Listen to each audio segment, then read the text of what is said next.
Vai, mano, manda o ação aí. Cadê a claquete? Pode agora. Você sincronizar o som com o vídeo.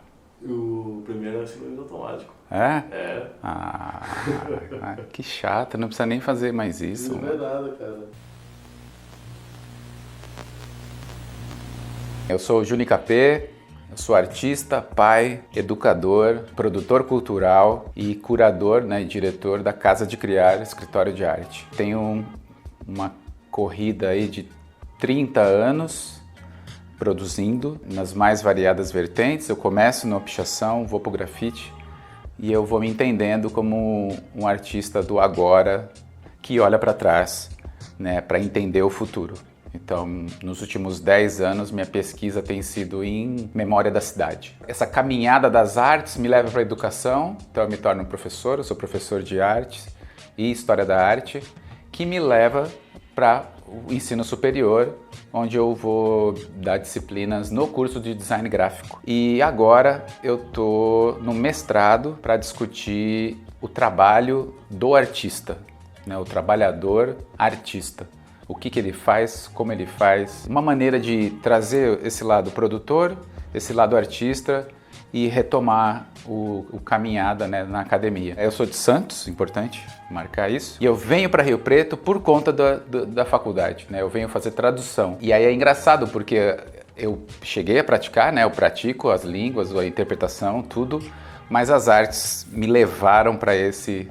naturalmente, né, me mostraram que era o caminho que eu tinha que seguir, que é o caminho natural, não fácil, mas o caminho natural e o caminho que eu sigo. A essência da cultura hip hop, para mim é a união. Eu acho que é um paradoxo até, porque a essência, né, a cultura como cultura, ela já nasce como um conjunto, né? Se a gente entender que cultura hip hop é formada por 4 elementos, né, que a gente chama dos elementos fundamentais: o grafite, o breaking, o DJ e o rap, que isso é representado, né, pelas figuras do b-boy, b-girl, grafiteiro, grafiteira, MCs e os DJ.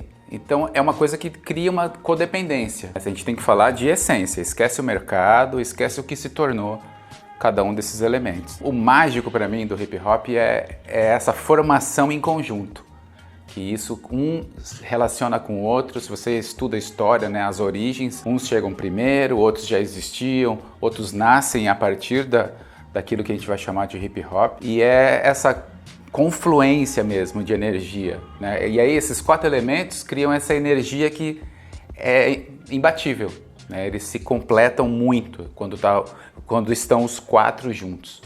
Então, essa multiplicidade, essa riqueza, e automaticamente é sempre muito rico, porque nunca é um, né? Sempre múltiplo. E a diferença também, porque cada um vem de uma linguagem, né? O corpo, a música, a literatura e a estética. E por um motivo mágico eles se complementam. E aí a gente sempre tem o elemento do ser humano aí, que dá vida a isso tudo, e ao mesmo tempo cria atritos e cria paradoxos para criar esse ruído, né, do que é essa essência dos 4 elementos da arte. Na verdade, eu começo pelo rap, né? Em 91, eu tenho um amigo de sala, estou no primeiro colegial, e ele tem o vinil, ele me apresenta o vinil do Public Enemy. 91 isso, então pensa, é um momento, né, de questões no Brasil, tá voltando da democracia. E aí eu começo a ouvir raps, então ele me apresenta isso, e eu vejo separado, olha só, não associando com a cultura hip hop ainda, nos bailes que a gente ia, né, à noite, na X9, gente dançando. E também, né, os bailes de rap, tocando, os grupos se apresentavam e tinha danças também sociais, tinha pagode, samba, tinha o Smurf Dance, né, que a gente chamava, que é o dançar mais de pé. Então, para mim ainda era tudo uma novidade, eu não associava ainda dança, DJ, rap, tudo ao mesmo, né, tudo acontecendo ao mesmo tempo. Então eu entro em contato com rap e começo a cantar. Então em 94 eu canto e vou cantar até 90, aí aqui já 97, 98. E aí foi incrível, né, você, um adolescente, poder ter voz dialogar com o público e ouvir as pessoas cantando as suas músicas, os seus refrões, é incrível. Também é importante salientar já a questão do lado social, que esses grupos se reuniam para discutir onde ia tocar, que praça ia tocar, era uma coisa bem democrática. Então também uma noção de coletivo, né? Os grupos se reunirem, discutirem essas questões, dialogarem e estarem no mesmo nível de discussão. Aí em 95 eu venho para Rio Preto. Aqui a força maior é o b-boy, né? Se mantém no elemento b-boy, no elemento breaking. Os 4 elementos estão presentes, mas o que vai dar um pontapé para a cidade é o breaking, né? E o incrível de Rio Preto é isso. Há 30 anos, pelo menos, mais de 30 anos, os 4 elementos são praticados aqui. Então essa mágica numa cidade tão longe da capital, né, 500 quilômetros de São Paulo, que possui esse imã que atrai pessoas e retroalimenta, e as pessoas vão ficando velhas e vêm novos e vão trocando de geração e vão surgindo novos artistas. Então aqui em Rio Preto eu entendo que cultura hip hop é formada por 4 elementos. Então é aqui que eu vou enxergar isso e falar, opa, isso é cultura hip hop. E aí volta aquilo que a gente conversou, né? Esse impacto, essa coisa incrível, coletiva, mágica, energética. E eu vou estudar, aprofundar nas questões da cultura hip hop e entender as origens, de onde veio. Então foi a partir, né, estar aqui é que me fez entender isso. E com essa relação eu vou cantar, eu vou né, pintar também. Tomo contato com o grafite lá em Santos e sigo pintando até hoje. Meu envolvimento com o rap aconteceu nesse momento. E aí eu reduzo de cantar, paro de cantar. Depois eu tenho um momento muito especial que eu participo de um CD da Unesco, onde eu gravo 2 músicas sobre o tema da água. Então era uma encomenda, compor uma música para discutir o tema da água, que era o tema daquele ano, né, da Unesco. E aqui eu começo a produzir. Então acho que essa mente inquieta, né, de querer entender as coisas, querer saber, me leva a querer produzir e fazer coisas para a cultura hip hop. Então é um momento que existiam as festas, os encontros no Clube do Lago. E ali a gente organizava as matinês de sábado e domingo e vinha a cidade inteira. Era uma época do analógico, gente. Não existia celular, né? O celular era uma coisa inalcançável de cara. Então era por carta. Você escrevia carta, convidava a cidade organizava uma van, uma Kombi, um ônibus e vinha para essa festa. Entenderam a mágica do coletivo, né? Você conversava com cada cidade e esse papel de Rio Preto como centro, né, como uma referência da região, ajuda nessas conexões. Então, uma memória muito afetiva que eu tenho são essas festas que a gente produzia. E aí, aconteceram os 4 elementos nessas festas, né? Tinha grafite, tinha rap, tinha DJ, tinha a apresentação dos grupos de rap e os rachas no salão. E aí eu vou acompanhando isso e vou produzindo, e essa expertise, né, na produção me faz ter contato com pessoas de fora do país. Então, numa situação específica, né, em 99, a Supersonic B-Boys vence o campeonato brasileiro daquele ano, de 99, que em tese daria direito a participar do campeonato mundial, que acontecia na época na Alemanha. E aí o organizador não honra com o prêmio.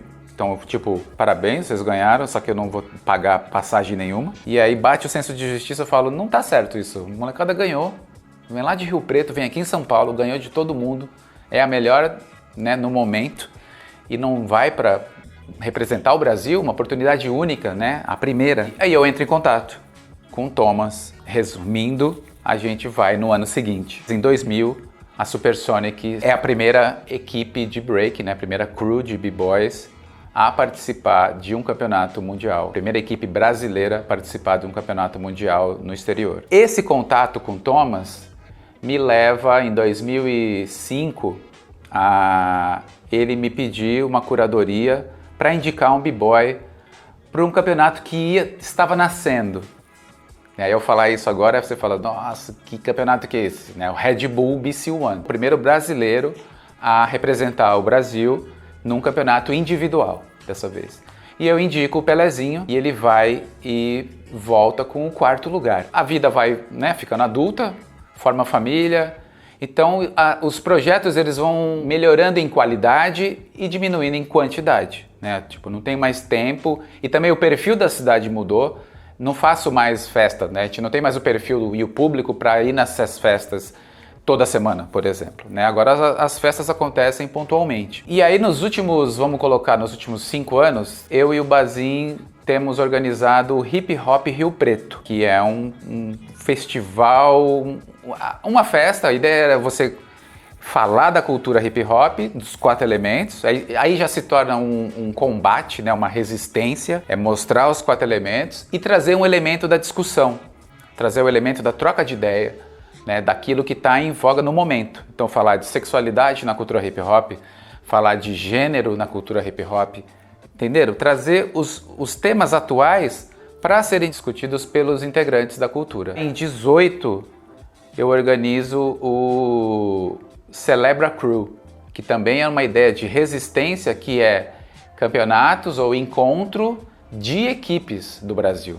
Olha só a dificuldade de você manter uma crew, né, de b-boy. Hoje, com o advento do Red Bull BC1, as coisas são cada um por si, estão cada vez mais individualizadas. Aí é uma crítica. A cultura da crew, do coletivo, está se perdendo.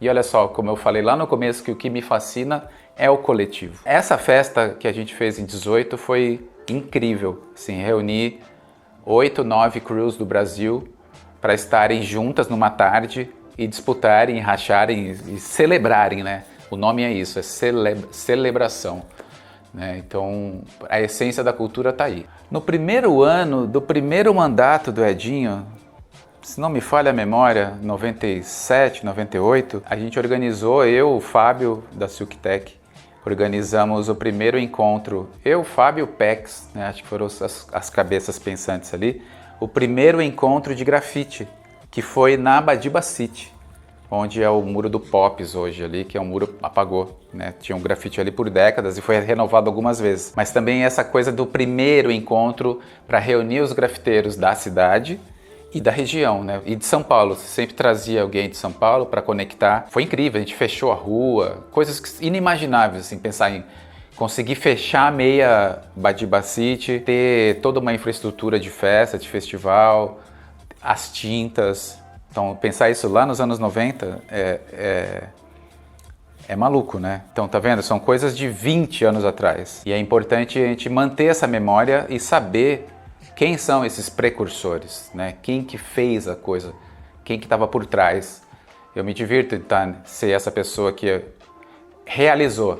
Não precisa estar na frente, ser protagonista, mas arquitetou, articulou para que aquilo acontecesse. Pode tentar correr, mas a cultura hip hop não sai de você. A pandemia, minha primeira reação foi conversar, para a gente entender como nós, né, estávamos lidando com aquilo.